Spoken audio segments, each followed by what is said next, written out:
मैं इस वीडियो में बताने वाला हूँ जो ऑब्जेक्शन डालना है वो कैसे डालना है ना। तो इसमें जैसे आप ऑब्जेक्शन के कॉलम में आओगे लॉगिन करने के बाद, तो यहाँ पे है जो ये सिलेक्शन जैसे यहाँ पे 8 डाल रखा है ना, 4 4 8 डाल रखा है इनने। तो इसका है, तो यहाँ पे आपका जो क्लिक हियर करके है यहाँ पे करोगे तो आपका आगे खुलेगा है ना। तो ये जैसे देखोगे तो यहाँ पे खुल रहा है। ओके, देन ये आएगा, इसको आप क्लोज़ कर दो।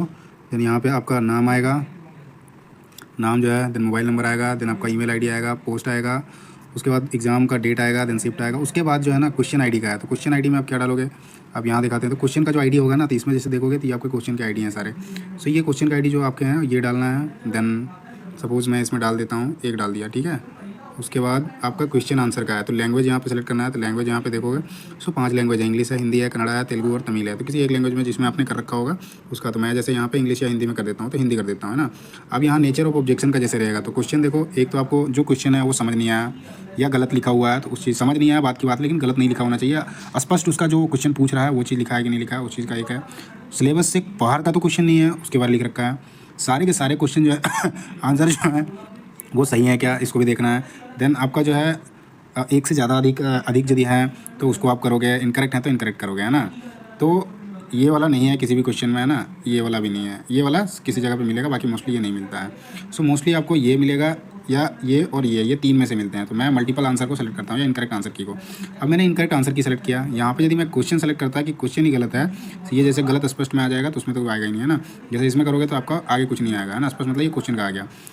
मल्टीपल क्वेश्चन सेलेक्ट करोगे तो यहाँ पे क्वेश्चन आईडी आप डालोगे, करेक्शन आईडी। तो ऑप्शन आईडी जो है ना, जो आपका आंसर जिधर आप लिखो ना उस साइड आपका आंसर का आईडी लिखा हुआ है, तो यहाँ पे आप उसका आंसर आईडी लिखोगे। देन आपका रिमार्क्स में लिखना चाहोगे तो रिमार्क्स लिख सकते हो कि क्या उसमें आपको ऐसा लगा जो गलत है ना। देन रिमार्क्स लिखोगे कि आपका जो आंसर है रॉन्ग आंसर है, ऐसे करके आप रॉन्ग आंसर कर दोगे।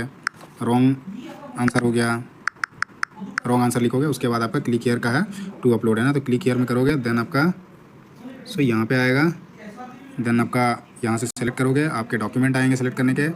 यहाँ से आप डॉक्यूमेंट सेलेक्ट करोगे, कोई से भी डॉक्यूमेंट जो है वो डॉक्यूमेंट आप सेलेक्ट करोगे। सपोज़ मैं यहाँ पे एक स्क्रीनशॉट करता हूँ, ये मैंने कर दिया है ना, एक कर दिया मैंने। तो यहाँ पे ये डल गया। उसके बाद आप इसको क्लोज़ करोगे, देन आप इसको सबमिट करोगे, है ना।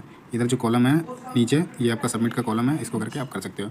मैंने यहाँ पे जो डेटा है थोड़ा सा आपको ब्लर कर दिया है, क्योंकि इसमें इन्फॉर्मेशन जो है जिसका है, जिससे मैंने आईडी ली उसका इन्फॉर्मेशन है, तो इन्फॉर्मेशन को मैं आपके साथ शेयर नहीं कर सकता हूँ विदाउट परमिशन, इसलिए मैं उन चीज़ों को हाइड कर दिया हूँ, है ना। सो इतना ही है, बाकी कुछ डाउट और भी है तो आप बता सकते हो। तो इस वीडियो में इतना ही करते हैं। वीडियो अच्छा लगे तो वीडियो को लाइक करें, चैनल को सब्सक्राइब करें, साथ ही अपने दोस्तों के साथ शेयर करना ना भूलें। धन्यवाद।